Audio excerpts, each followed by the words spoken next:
Vaina chuan guitar lesson thar kan zir ho lenga vaina kan zir ho le tur chu Zaii Hauchhum in an nem ngei yang ti hla sakha guitar Perhdan kan zir ho lenga hela hi kepo hi 6 fret a karon vua dona ala pa ngai chu F sharp in la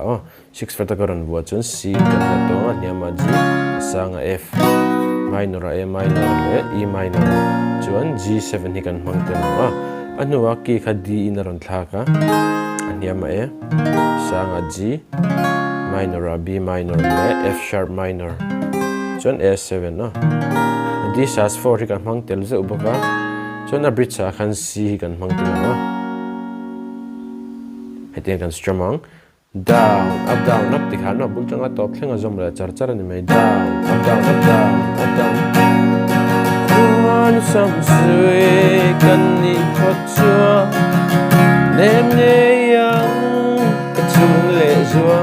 te tikha na la pum pui strum so ni le mai ala ne garam play mil lenga lu devini lo ngai thale donya